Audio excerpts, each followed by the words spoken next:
بسم الله الرحمن الرحيم. السلام عليكم ورحمة الله وبركاته. شباب أولى إعدادي، ازيكم عاملين إيه؟ يا رب تكونوا بخير وتكون كده سنة دراسية خفيفة علينا وعليكم وتبقى كلها نجاح وتوفيق لكم إن شاء الله. بإذن الله النهارده هنراجع مع بعض يونت 1 أو بمعنى صح منهج شهر أكتوبر. هنحل مع بعض شوية أسئلة كده، يعني هتلاقي في منها أسئلة شفتها في التقييمات، شفتها في كتاب الوزارة أو أيا كان، فأنت حضرتك تكون مستعد معايا. أنا كل اللي أنا عايزه تجيب معاك ورقة وقلم وتحضر آلتك ويلا بينا نشتغل. اتفقنا؟ يلا بينا، سمي الله وابدا. بص كده يا باشمهندس، اول سؤال عندي في التشوز بيقول لك ايه؟ What is the mathematical expression، حلو الكلام، that represent subtracting -2 from x. حلو قوي. المستر علمني حاجه حلوه قوي، ايه هي؟ ان انا بعد الفروم بكتبه الاول، يعني عارف ان subtract كده معناه انا هعمل ماينس، صح؟ تمام. اللي بعد الفروم بكتبه ايه؟ الاول، يبقى انا هكتب x وبعد كده اللي قبل الفروم هكتبه ماينس -2. هسألك سؤال، هفكرك بحاجة. دلوقتي أنا عندي ماينس نيجاتيف. مستر قال لي طالما نيجاتيف أو ماينس نيجاتيف يبقى أنا هشيلهم وأحط مكانهم إيه؟ بوزيتيف، صح كده؟ تمام، فهنطير دول كده ونكتب مكانهم x بلس 2.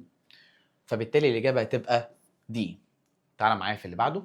بيقول لك إيه؟ Which of the following equals 5a؟ هل 3 بلس 2a ولا 2 بلس 3a ولا 2a بلس 3a ولا 5 بلس a؟ واحده واحده. انا فهمت حضرتك قبل كده ان انا لازم عشان اعمل اد او سبتراكت يبقى لازم يكونوا نفس الترم، نفس الالجبريك ترم. بمعنى صح، يعني دي 3 ده كونستنت وده الجبريك ترم عادي 2a. هل ينفع اجمعهم مع بعض؟ يعني انا ينفع اقول لك 3 اقلام وكشكولين؟ هتقول لي يا مستر ايه الهبل ده؟ يعني هيبقوا برضه 3 اقلام وكشكولين، انت بتفنن ليه؟ صح؟ طيب، فبالتالي ما ينفعش ان انا اقدر اجمعهم، فيفضلوا زي ما هم. تعالى معايا في الثانيه، نفس الكلام، ادي كونستنت وادي الجبريك تيرم، ما ينفعش اجمعهم مع بعض لانهم مختلفين، فبرضه لا. خش معايا في اللي بعده، 2a بلس 3a. مستر دول نفس الايه؟ نفس الالجبريك تيرم، صح؟ ادي a و a، صح؟ يلا بينا. 2 بلس 3 كام؟ 5 يا جماله. مش دي هي دي يا مستر؟ خلاص يبقى نختارها. جميل. خش معايا في السؤال اللي بعده كده، بيقول لك ايه؟ if x is such that 3 و 4 و 1 not belong للx. يعني بيقول لك انا عندي الاليمنت 3 و 4 و 1 مش من الاكس، يعني مش موجودين في الاكس. حلو الكلام. قال لك which of the following can be the value of x. بيقول لك مين فيهم ممكن يبقى x؟ يبقى اكيد اللي ممكن يبقى x حاجه مش في دول. ليه يا مستر حاجه مش في دول؟ لان قال لك not belong. not ايه؟ belong. طيب تعالى معايا، يبقى انا لو لقيت ال1 او ال4 او ال3 ما ينفعش ايه؟ اختارهم. ادي 1 اهي اختارها؟ لا. ادي ال3 اختارها؟ لا برضه. ادي ال4 اختارها؟ لا. فبالتالي مفيش غير ال2 هي الوحيده اللي مش موجوده في السات دي، فبالتالي الاجابه تنفع تبقى 2. كلام جميل. بيقول لك ايه؟ السؤال اللي بعده بقى، find the unknown value x 16 5 و 4. واحده واحده.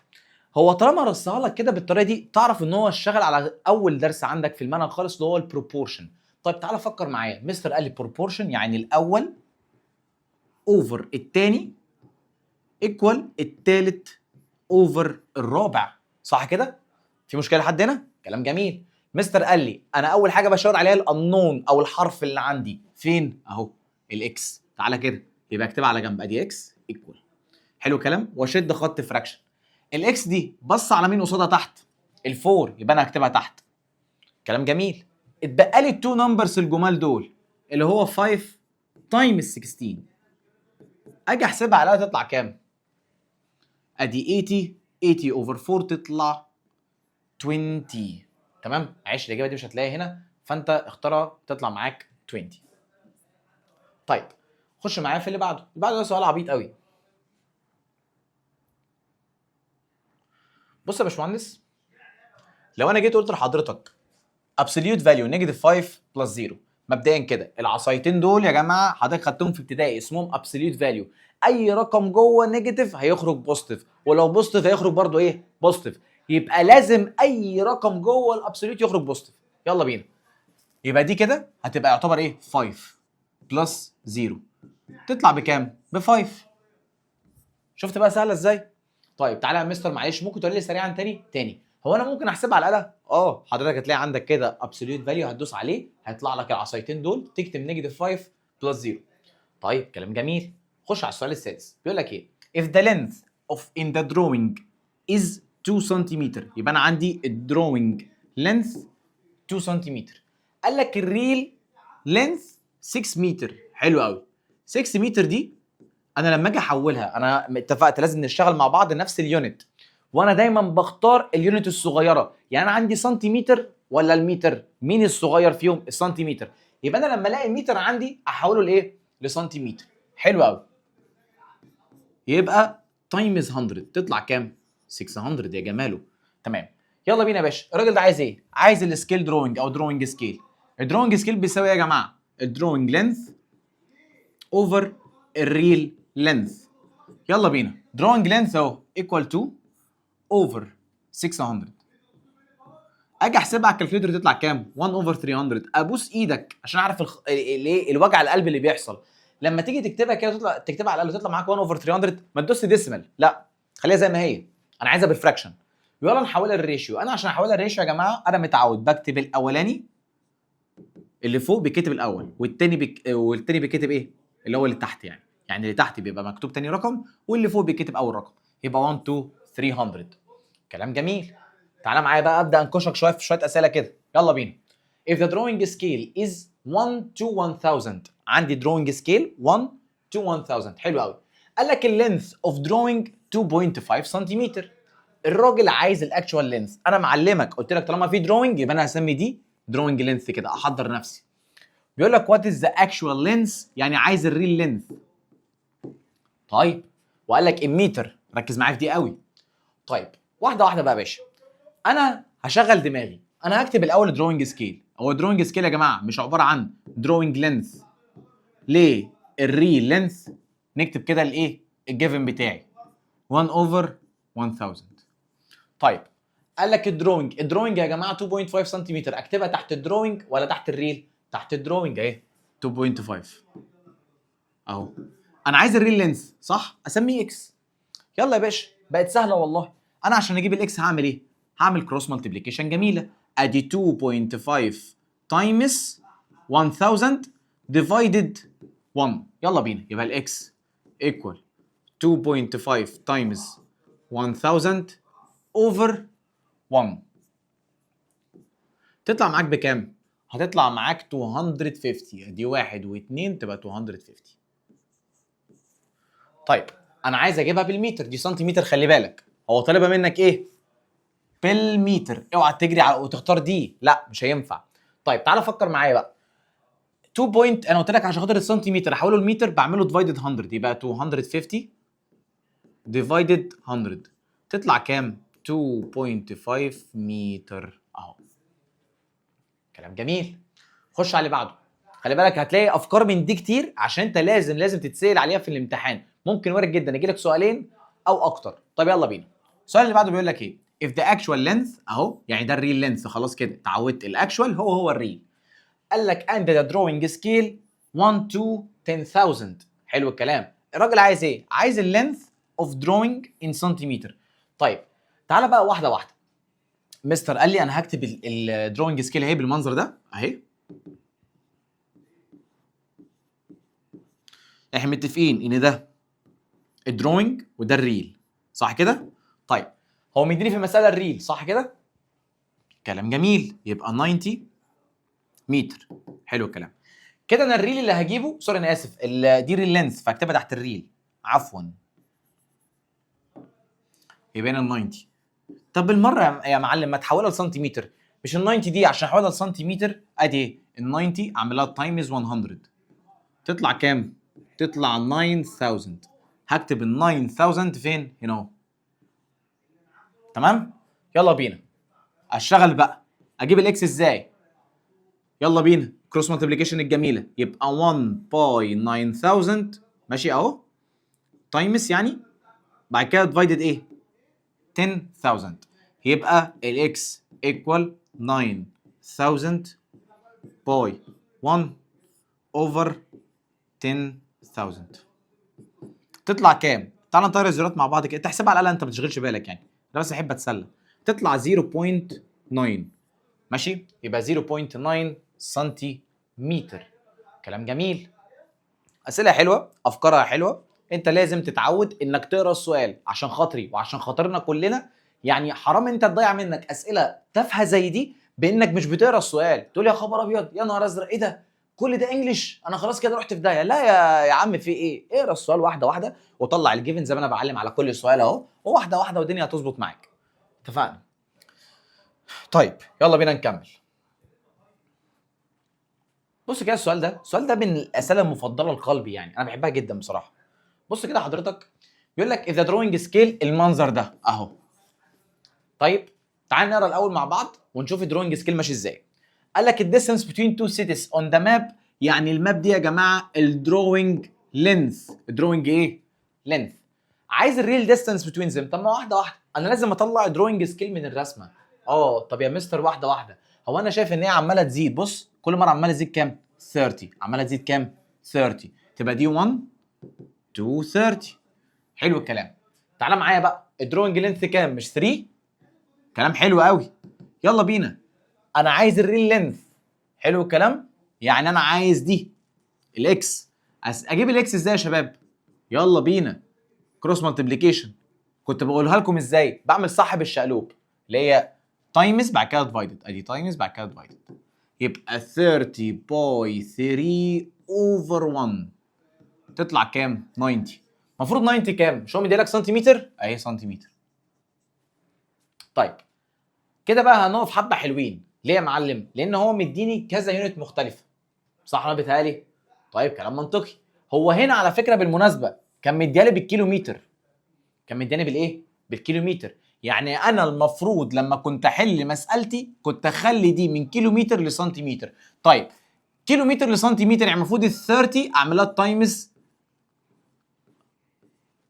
100,000 بالمنظر ده. اتفقنا؟ طيب فبالتالي ان انا المفروض كنت اخليها ازاي؟ بدل ما نكتبها بالمنظر ده، امسح دي كده عشان ما تلخبطش نفسك، كنت تكتبها كده. ادي 30 واحط جنبها 5 زيروهات. يلا ادي 1 2 3 4 5. هتقول لي يا مستر دول 6. يلا ما هي ال 30 اصلا كانت جنبها زيرو، فانا زودت عليها 5. طيب ودي الاكس. يلا بينا كروس مالتيبليكيشن الجميله. اجيب الاكس ازاي؟ شد لي خط والصح الشقلوب اهي، ده تايمز بعد كده ايه؟ ديفايدد. يلا يبقى ادي 3 مليون تايمز 3 اوفر 1 هتطلع كام؟ تطلع 9 مليون. 9 مليون. طيب واحده واحده، هي 9 مليون دي انا لو حولتها دي سنتيمتر سوري دي بالمناسبه ايه؟ انا كده جبتها سنتيمتر، تمام؟ انا ممكن احولها لكيلومتر ازاي؟ اقدر اشيل كام زيرو؟ 5. مش انا لما بحول من كيلومتر لسنتيمتر بزود 5 زيرو، ولما اجي احول من الكيلو سوري لو سنتيمتر عايز ارجعه تاني كيلومتر بشيل 5 زيرو. تعال نشيل 5، ادي 1 2 3 4 ادي 5، فتبقى كام؟ 90. 90 كيلومتر. بجد سؤال رايق. تعال معايا بقى، في لخبطه هتتلخبط فيها جامد قوي. السؤال ده دايما بيلخبط، اللي هو بين ال 10 و11، فركز معايا فيهم قوي. يلا بينا. انا عندي يا جماعه ال 4 اوفر 6 ايكوال 8 اوفر اكس. عايز الاكس بلس 2. تفرق معايا ان انا عندي الانون موجود فيه ايه وان هو يطلب لك اكس بلس 2. دي مختلفه تماما. ازاي؟ انا هقول لك. يعني هنا عايز الاكس بس، وبعد ما تجيبها هتزود لها كام؟ 2. طب تعالى نجيب الاكس. قلت لك يا باشا ده الانون اهو، يبقى انا هكتب اكس ايكوال، اشد خط جميل، اكتب بقى 8 باي 6 اوفر 4 اهو. 8 تايم 6 اوفر 4 احسبها على تطلع كام؟ تطلع 12. انا كده جبت الاكس ب 12 صح؟ طب انا عايز الاكس بلس 2، يعني انا اشيل الاكس واحط مكانها كام؟ 12 اللي انا جبتها. يبقى 12 بلس 2 ايكوال كام؟ 14. تبقى الاجابه 14. كلام جميل.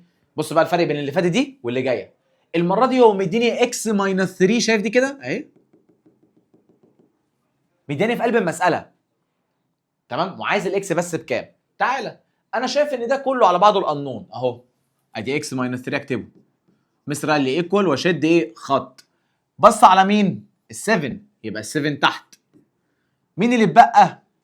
دول اعمل لهم ايه؟ باي بعض. يا جماله. اكتب اكس ماينس 3 تاني واحسب دي على الاله تطلع كام؟ تطلع 6. تقلقش ما تراجعش ورايا، ما بتغلطش يعني ان شاء الله.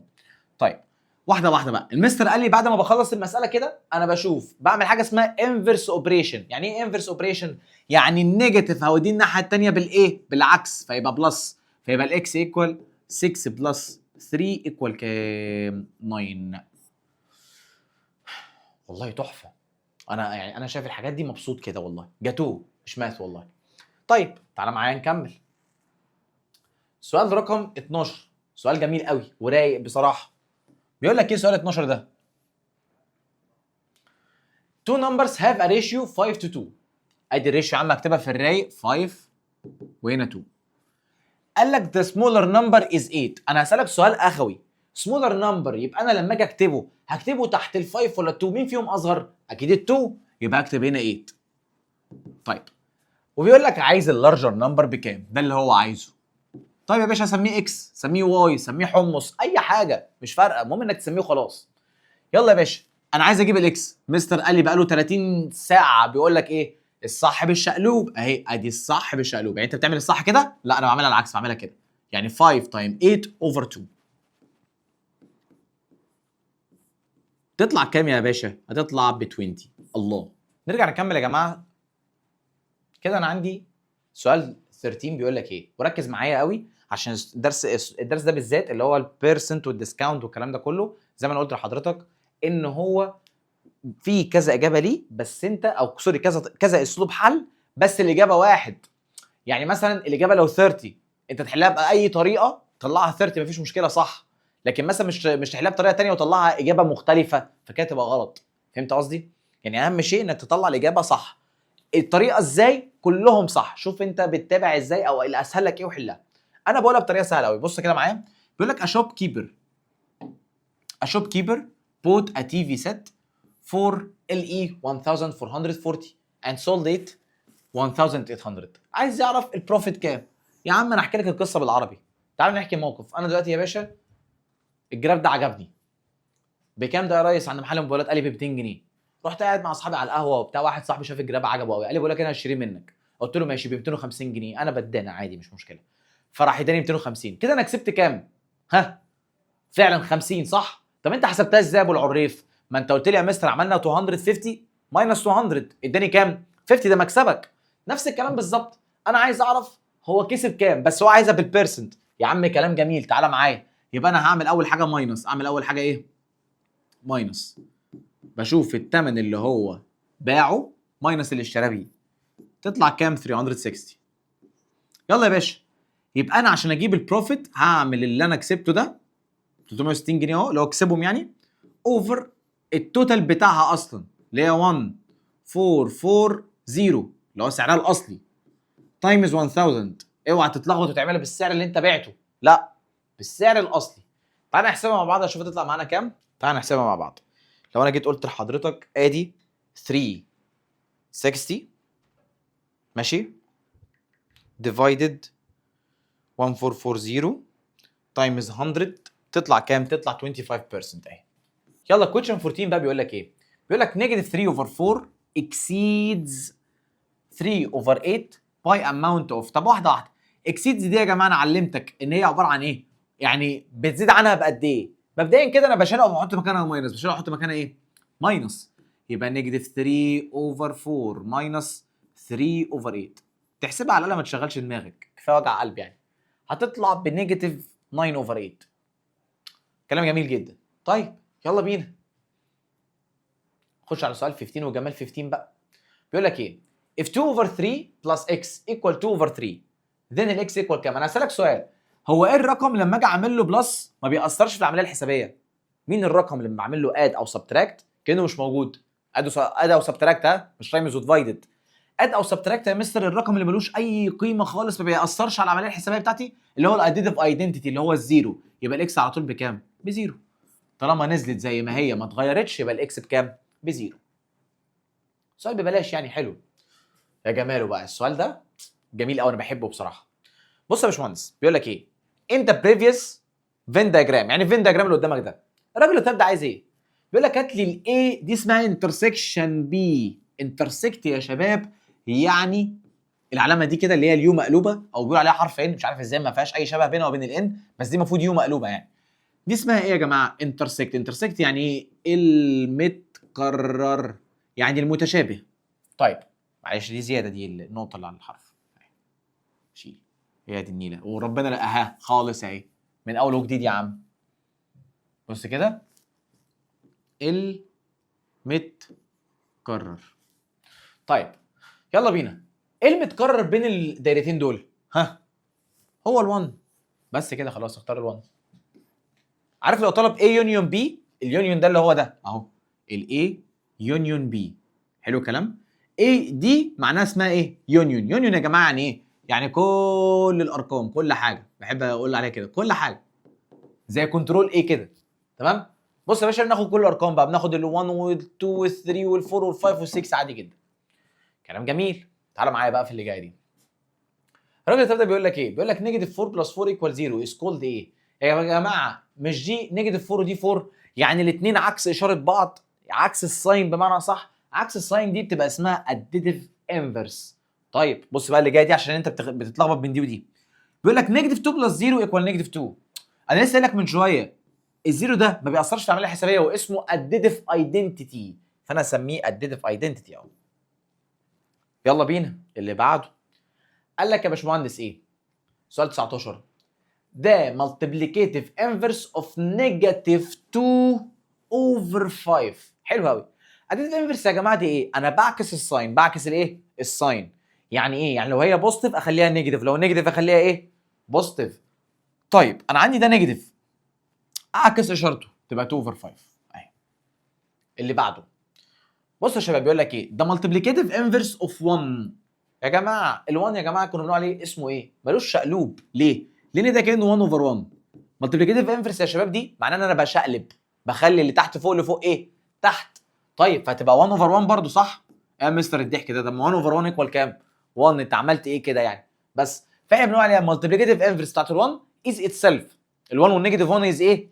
اتسيلف. يعني لو 1 وعايز مالتيبليكيتيف انفرس هيدينا 1، لو نيجاتيف 1 برضه يبقى نيجاتيف 1. يلا السؤال عندي ايه؟ 1 فاختار 1. ده في المالتيبليكيتيف انفرس ها. طيب اللي بعده بيقول لك مين النمبر اللي مالوش مالتيبليكيتيف انفرس؟ طبعا الزيرو يا جماعه، الحاجات دي لازم تكون عارفها كويس جدا. طب ليه يا مستر الزيرو؟ انا هقول لحضرتك. هو الزيرو عشان خاطر لو جينا كده نجيب مالتيبليكيتيف انفرس دي، المستر علمني ان ده كانه اوفر 1 صح؟ مالتيبليكيتيف انفرس يعني بشقلب، يعني ايه؟ بشقلب، فتبقى 1 اوفر 0. في حاجه اسمها 1 اوفر 0؟ لا، بيبقى اسمها مينينجلس او انديفايند. ينفع تقول لي مثلا معايا جنيه هقسمه على ما فيش؟ مفيش حاجه اسمها كده. طيب فبالتالي الاجابه تبقى 0، ده ملوش مالتيبليكيتيف انفرس. السؤال بقى ايه؟ سؤال ثعباني. ثعباني ازاي؟ طبعا انت هتلطم لما تشوف حاجه زي كده. بص يا باشمهندس،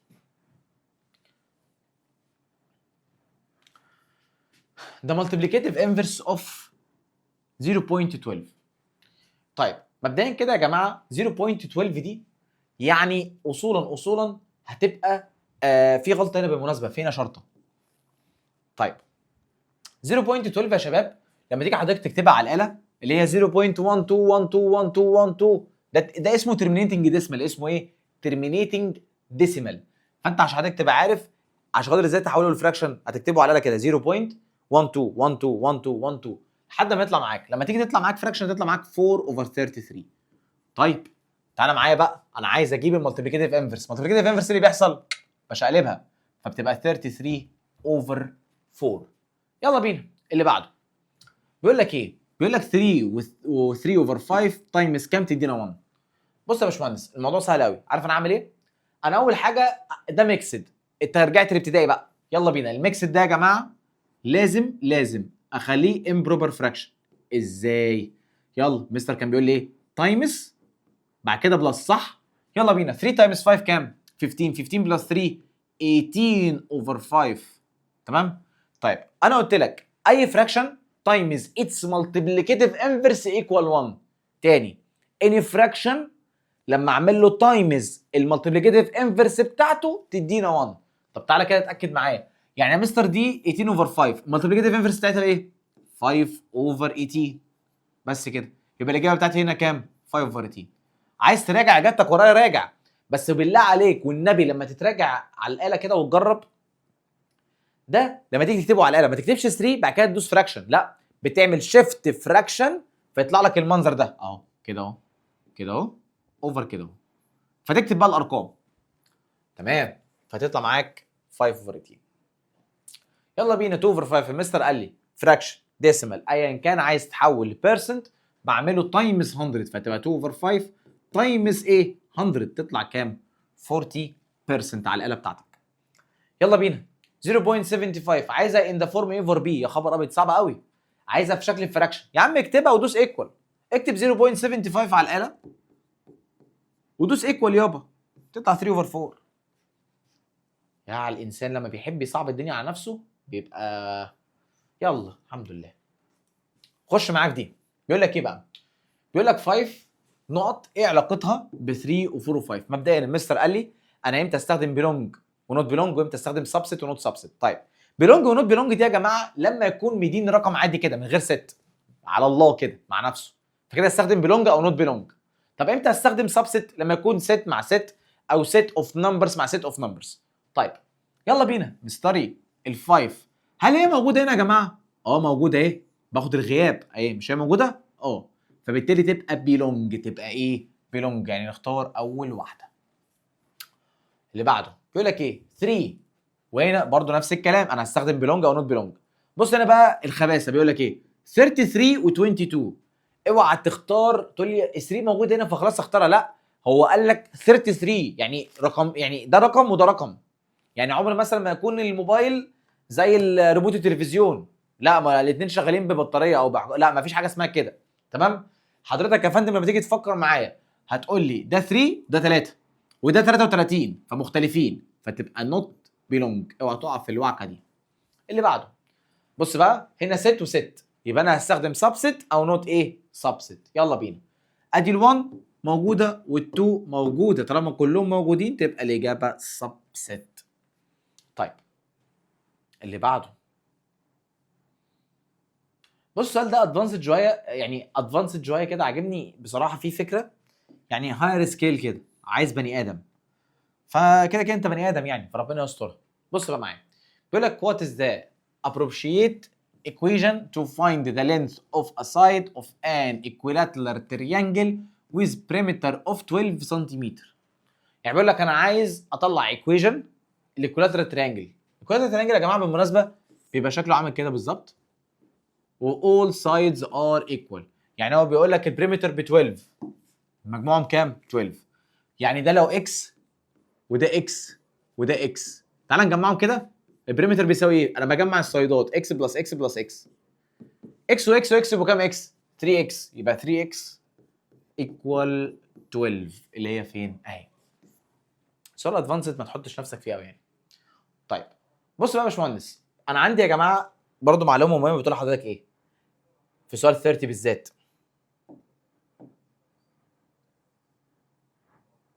سوري يا شباب تطلع يا عم. طيب انا عندي فاي وزيرو، هي فاي ايه علاقتها بزيرو؟ مبدئيا كده فاي سبست اني ست، فاي سبست اني ست اهي، انا كنت عايز اقول لك كده في الحصه تمام، يعني ادي فاي اهي، اول ما الاقي فاي على شمالي على شمالي تبقى سبست، على يميني نوت سبست. طيب تعالى معايا في اللي تحت، خلي بالك انا عامل لك اسئله ميكس، مش ماشي بترتيب الاسئله، مش ماشي بترتيب الدروس. بيقول لك ايه وليد ترافلز 320 كيلومتر in 2.5 اور. انا عندي حدوتين، حدوته عن الكيلومتر وحدوته في الاور، فانا هكتب هنا في حته فاضيه كده كيلومتر، تعال نكتب هنا ايه كيلومتر وهنا اور، وقال لك هو مشي كام 320 وهنا كام 2.5. الله يلا بينا. بيقول لك هاو ماتش تايم، عايز اعرف كام وقت اللي هو في الاور يعني لما يمشي 64 كيلومتر، لو مشي 64 ايه كيلومتر. يلا يا باشا كروس مالتيبليكيشن الرايقه، ادي صاحب الشقلوب اهي، فانا يلا يبقى الاكس ايكوال 2.5 تايمز 64 اوفر 320، وتيجي تحسبها على الاله،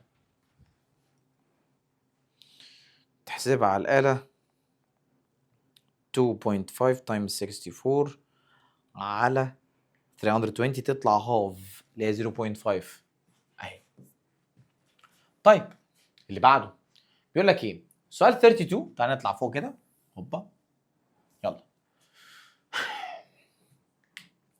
2 pieces of cheese contain 230 calorie. حلو الكلام؟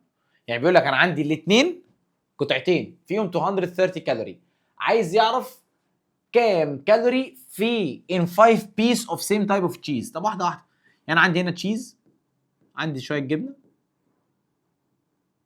ادي النيله السوداء. القلم معلش يا شباب القلم صعب شويه.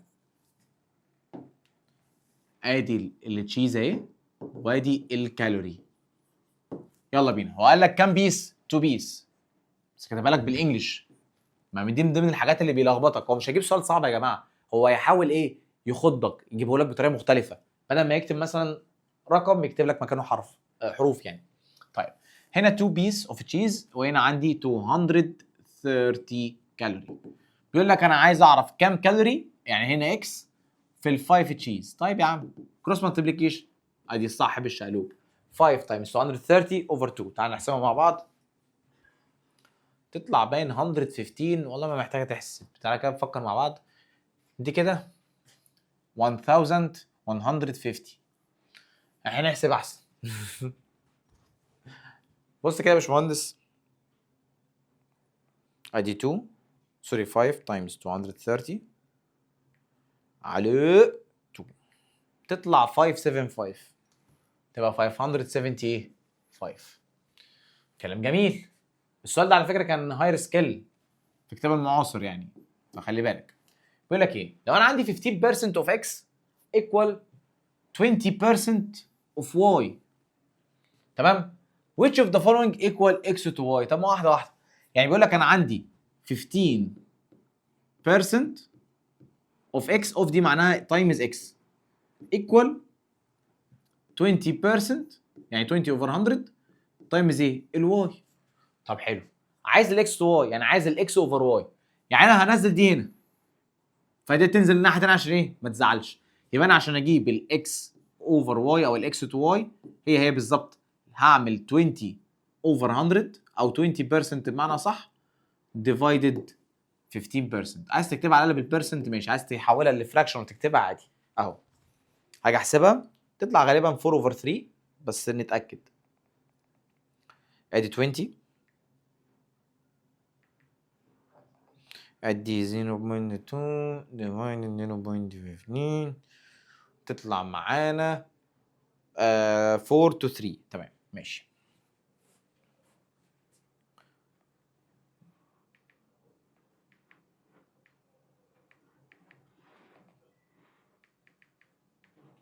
ايوه 4 to 3 صح.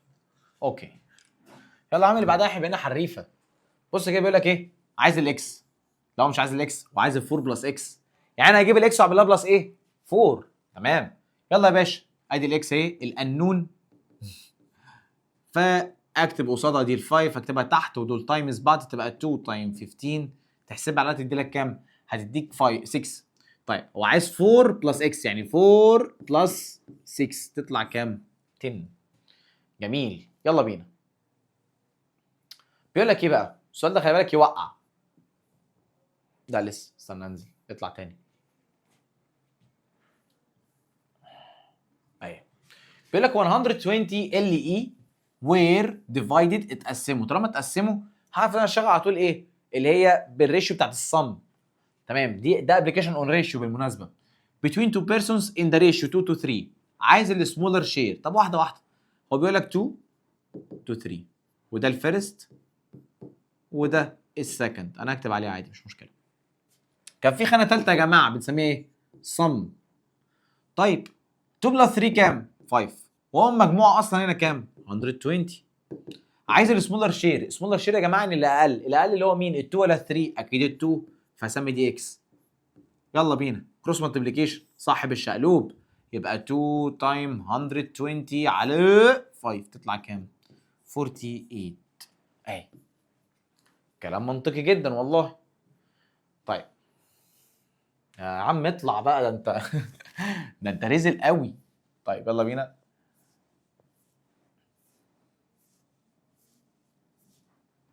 يلا بينا نخش بقى على البروبلمز. طيب بص بقى يا باشمهندس، واحده واحده. انا عاجبني السؤال التاني ده قوي بصراحه. بص كده معايا، السؤال التاني ده يا جماعه مهم قوي بجد، يعني انا بفخمه وبعزه جامد. بيقول لك ايه؟ A sum of money was divided between two people in a ratio 5 to 3. 5 to ايه؟ to 3. حلو الكلام.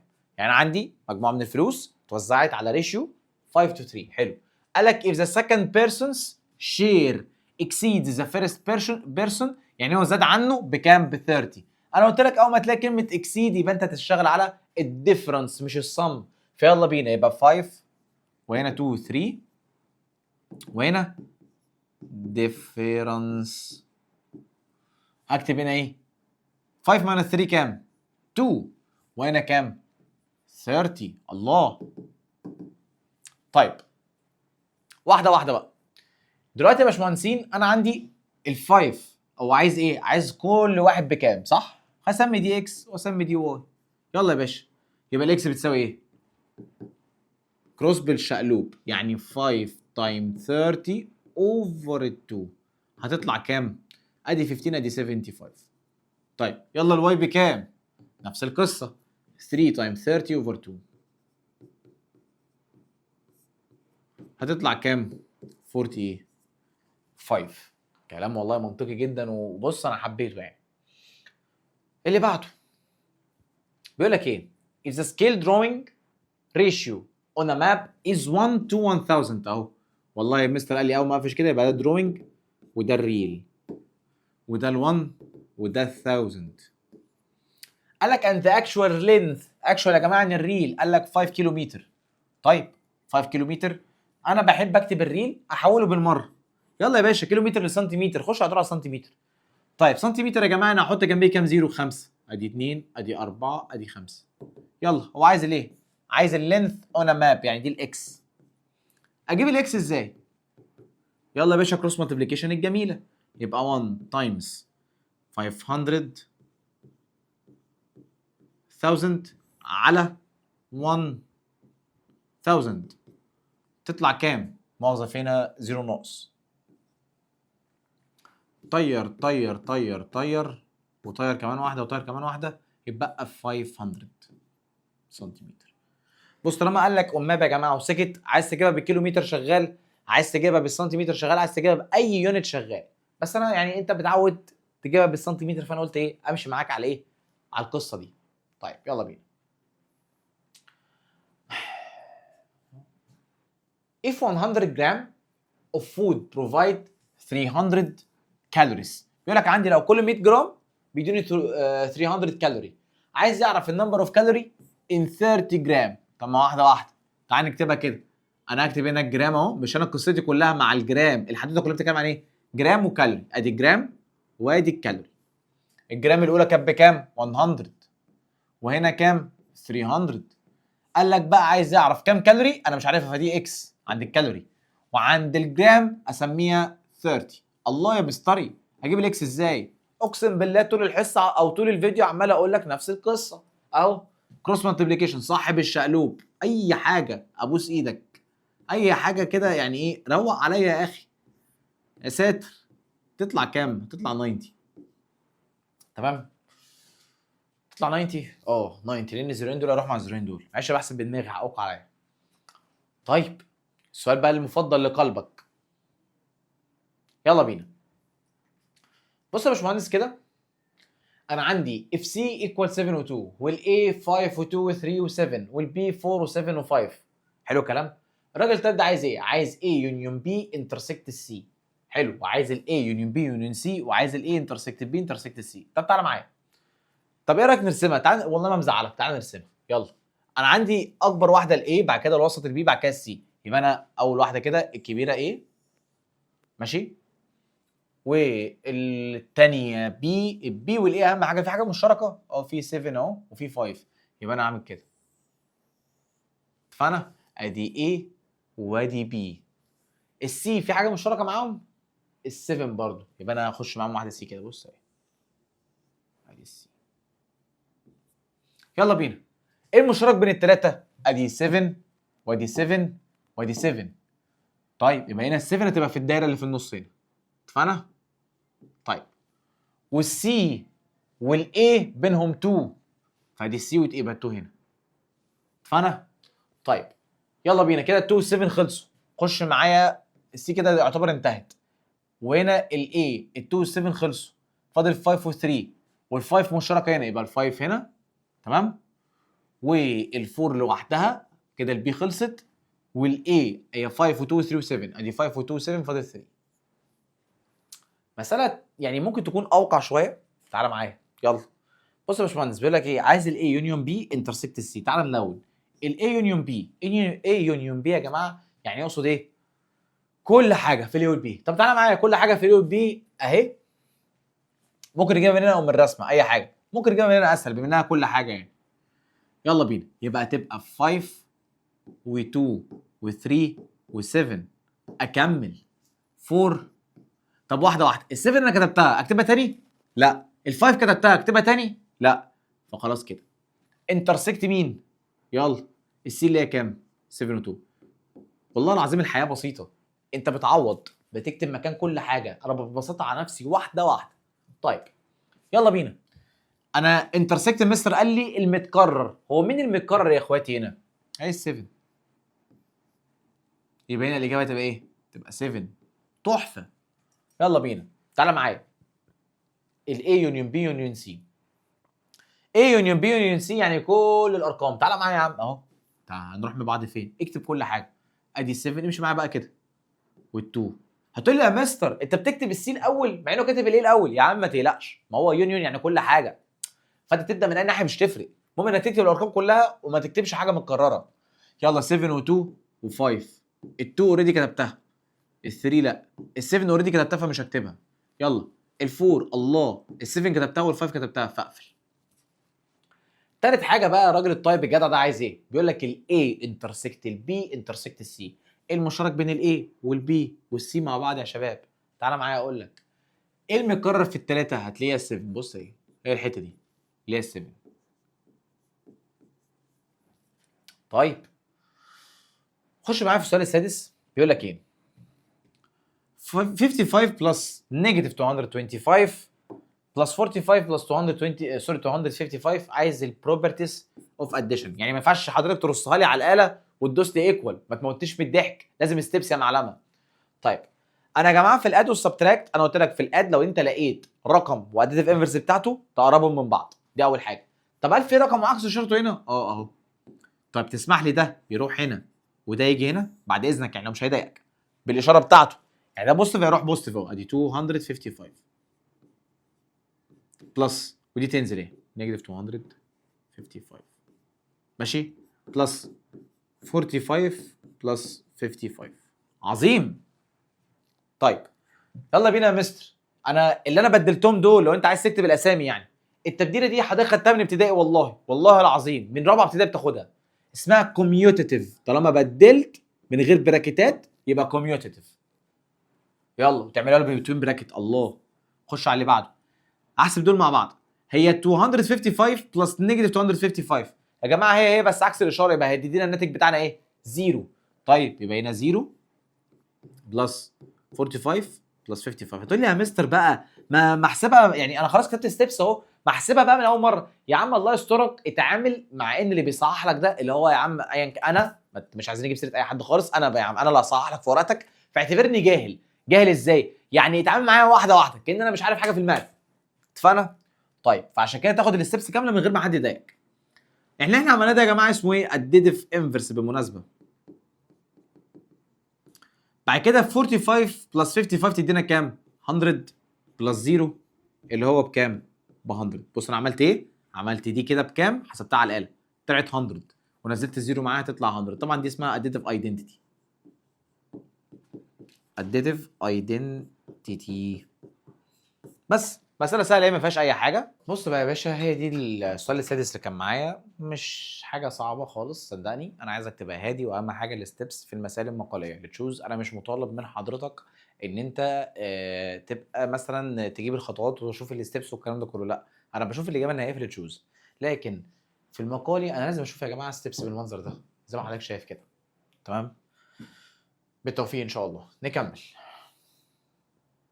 السؤال اللي بعده ده بقى ايه يعني، نقف عنده كده ونديله تعظيم سلام بجد، من الاسئله الجميله يعني. بص كده يا باشمهندس، بيقول لك ايه؟ بيقول لك 40 تايمز 30 ماينس 40 تايمز 34 بلس 40 تايمز 4 عايزه يوزنج ديستريبيوتيف بروبرتي. طيب انا عشان خاطر استخدم ديستريبيوتيف بروبرتي دي انا لازم احلها بطريقه شياكه جدا. ايه هي؟ اول حاجه افكر فيها مين اللي بيتكرر. يلا بينا كده، لو خدت بالي انسان بيفهم يعني اهو 40 و40 و40 حلو، يبقى انا هكتبها بره. اكتبها ايه؟ بره، واعمل تايمز وافتح براكت جميل. في مشكله؟ مفيش مشكله اصلا. طيب انا اخترتهم خلاص، طير مش عايزهم تاني. يلا هيبقى ايه؟ 30 يبقى هنا 30 ماينس، شايف الماينس دي نزلتها ها، 34 بلس 4. والنبي يا جماعه عشان بس انا بقى في حاجات بتوجع ودني وبطني لما بسمعها والله العظيم. يقول لي يا مستر ده بقى تايم ال 30، ليه ما نزلهاش تايم ال 30؟ انت عيان يلا. يعني ايه يعني تايم؟ يعني ايه هكتب هنا اكتب يعني ايه اكتب كده 40 واكتب هنا مثلا ايه تايم ال 30؟ يعني ايه ماينس تايمز 34؟ ايه البي بي ده يلا؟ ده انت ما جيتش في الدنيا، ده صفر تعليم. لا مفيش حاجه اسمها كده، مفيش حاجه اسمها تايمز قبل الرقم ولا ماينس بعد كده تايمز، لا ايه ده؟ اوعى تعمل كده ارجوك. والمصحف بلاقي ناس بتعمل كده عادي، عشان خاطري بلاش تعمل كده، عشان خاطر ما يجيليش اي حاجه يعني. طيب يلا بينا نحسب اللي جوه البراكت. طبعا يلا بينا اهو.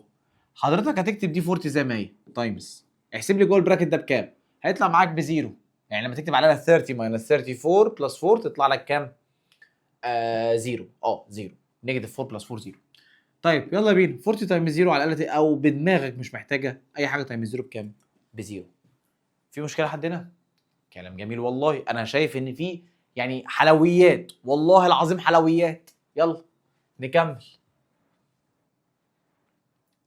السؤال ده بقى ايه؟ عامل عليه قلب، يا رب يتكتب كويس او يترسم كويس. يعني المفروض ان ده قلب. تمام؟ بحب اقول السؤال ده ليه؟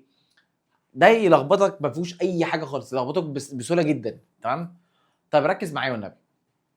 هو بيقول لك ايه؟ the perimeter of the the perimeter of adjacent figure او opposite figure equals 44. بيقول لك مجموع كل دول 44. عايز يعرف الاكس بكام؟ حقك. يلا بينا. السؤال ده يا جماعه ادفانسد شويه، عايز حد بيفهم وشديد شويه. طيب المستر قال لي بريمتر من وانا صغير، من وانا قد كده يعني، معلش الكاميرا مش هتجيب، من انت تحت قوي. تمام؟ كان بيقول لك البريمتر ده عباره عن بتعمل صم للاوتر سايدز، يعني للسايدز اللي بره بتعمل لها بلس كده، انت جبت البريمتر. طب تعالى معايا. يعني يا مستر انا لو عملت اكس بلس 11 و7 اوفر 8 بلس 11 15 و1 اوفر 4 بلس 9 و1 اوفر 2 ايكوال، يعني 2 ده كام؟ 44. مش هقول لك لو جمع البريمتر ب 44، يعني لو جمعت السايد زي دينا كام؟ 44 صح؟ هو عايز الاكس بكام؟ هو عايز الفاليو اوف اكس. يا عم يلا حلها ايكويشن عاديه، والله العظيم سهله جدا. تعال نجيب الاله كده ونحسبها. تعال يلا بينا. بص يا باشمهندس، اول حاجه شايف دول اجمعهم مع بعض، خلينا نخلص. يعني اهو شيفت فراكشن 11 واطلع فوق 7 على 8 اهي. بعد كده بلس 15، لا شيفت فراكشن الاول ما انت ما 1 اوفر 4 بلس 9، لا شيفت فراكشن 9 و 1 اوفر 2 تطلع كام؟ بص تطلع برقم هزلي قوي، تطلع اكس بلس الناتج هتكتب الناتج بقى اللي هو 36.625 عادي ما تخافش، تطلع 44. يلا بينا. مستر قال لي ان في حاجه اسمها انفرس اوبريشن، البلس بيروح ماينس والماينس يروح بلس والتايمز يروح ديفايدد والديفايدد يروح تايمز. تعالى معايا، ده بلس يروح ايه؟ يروح ماينس. الله، فتبقى الاكس ايكوال 44 ماينس 36.625 وارصها على الاله. اوعى تشغل دماغك ها. يلا ماينس 44 تطلع كام؟ تطلع 7.375 اللي هي 7 و3 عليه. طلعتها كده شغال، طلعتها كده ممتاز. طيب السؤال اللي بعده، سيبك من اللي جاي ده. والله العظيم تحفه، دي بقى اللي تحفه بجد. تمام، ودي كمان يا جماله، احنا داخلين على منعطف تاريخي ومصحف، يعني انت داخل على قلبي كده، ده القلب بتاعي.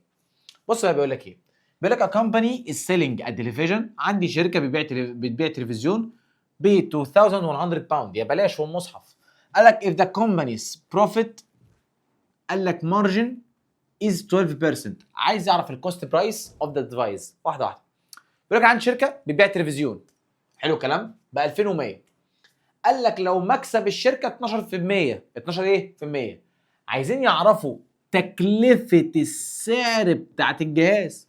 طب ما واحده واحده يا مستر، ما انا دلوقتي السعر ده ماشي، هما بيبيعوه صح، بيبيعوه بالمكسب بتاعه، يعني معنى كده ان انا عندي ال 2100، حلو الكلام، عشان اجيب الكوست برايس بتاعتها هعمل 100% الاول ماينس 12%، صح؟ طيب يبقى انا كده هعمل ايه؟ اول حاجه هعمل ال 100 ماينس 12 يديني ايه؟ ال 88.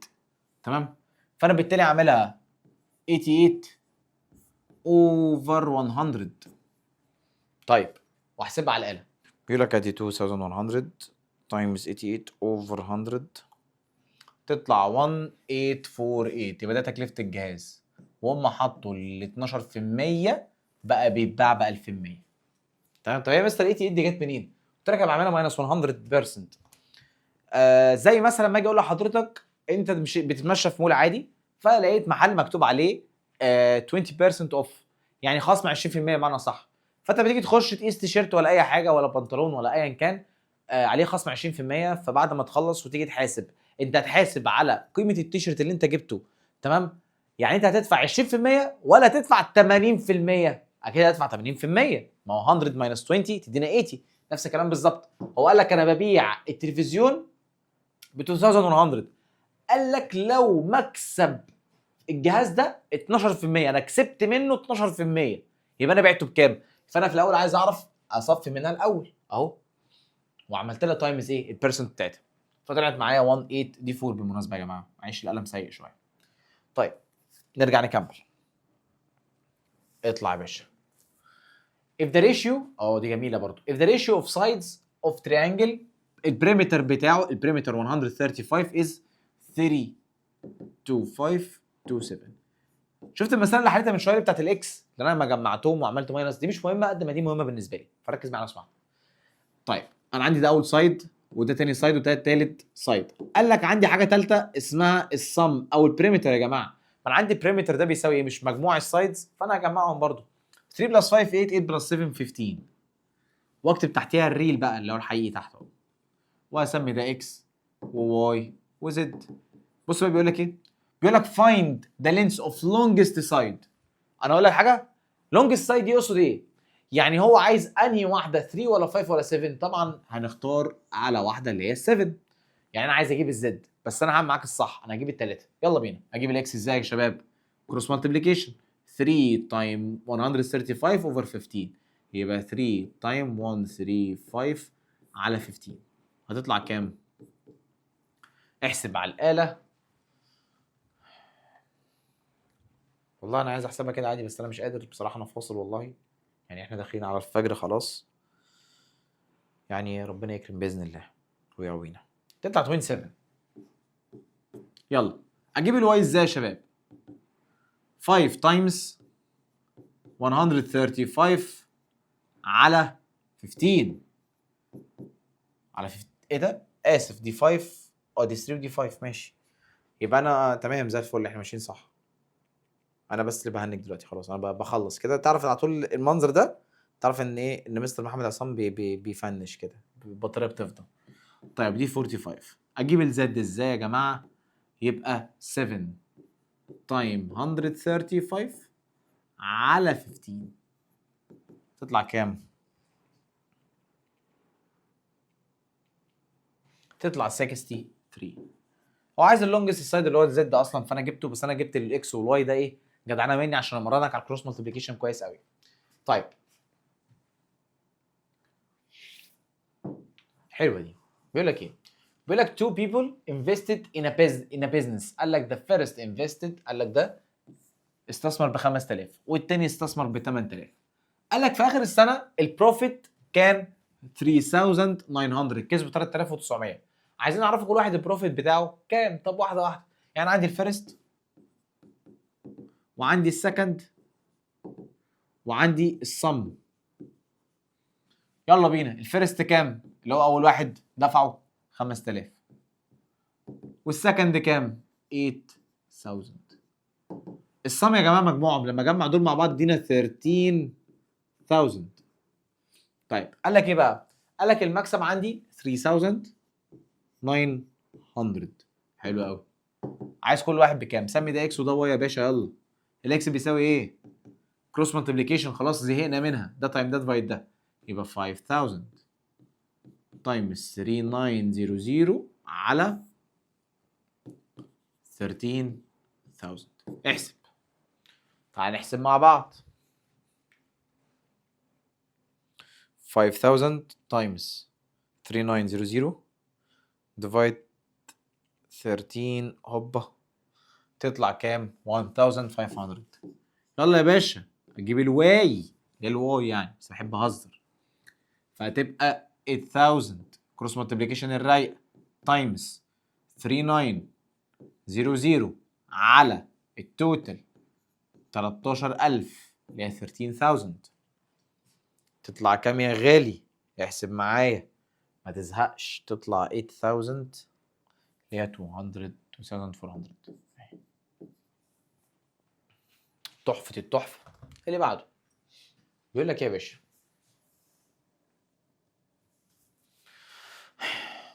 روحي. بيقول لك ايه؟ if an insect actual length، يعني ده الريل لينث بتاعها المليمتر، ده الريل. قال لك at its length in the picture is 4.5 سنتيمتر، يعني ده درو. تمام. عفوا. الحمد لله. طيب then the scale drawing ratio is ايه؟ يلا بينا يا باشا. الراجل ده عايز سكيل دروينج. السكيل ده تافه قوي. يعني هي دروينج تو ريل، وخلي بالك عايزاها ايه؟ عايزها بال صح معايا، عايزها بالريشيو، فانا اجيبها بالريشيو. طب انا عشان اجيبها بالريشيو لازم اخلي الاثنين ايه؟ زي بعض. يلا بينا. يبقى انا هعمل دروينج اوفال الريل، فانا عندي دروينج بكام؟ ب 4.5 سنتيمتر. بس ما تنساش حاجه يا مستر، دول لازم يكونوا نفس اليونت. طب نفس اليونت ازاي؟ انا عندي ده سنتيمتر ده مليمتر، طبعا الكبير سهل احوله لصغير، اسهل لي. فانا بالتالي سنتيمتر لمليمتر بعمل له ايه؟ تايمز 100. فهتبقى سوري تايمز 10 اسف. فتبقى 4.5 تايمز 10 تطلع كام؟ 45. حلو. طيب كده دي ايه؟ دي كانت في الصوره، فده 45 اهو في الدروينج على 0.3. واحسبها على الاله، ما شغلش دماغي، تطلع كام؟ تقريبا 150 بس نتاكد. 45 divided 0.3 150 فعلا، فتطلع 150. هو عايزها ريشيو صح؟ يبقى انا هكتبها كده 150 to 1. كلام جميل. تعالى معايا في الشغل اللي بعده. يلا. سؤال نمبر 14 بيقول لك a car consumes 20 لتر جازولين to cover distance 180. انا قلت لك في حدوتين صح؟ نكتبهم.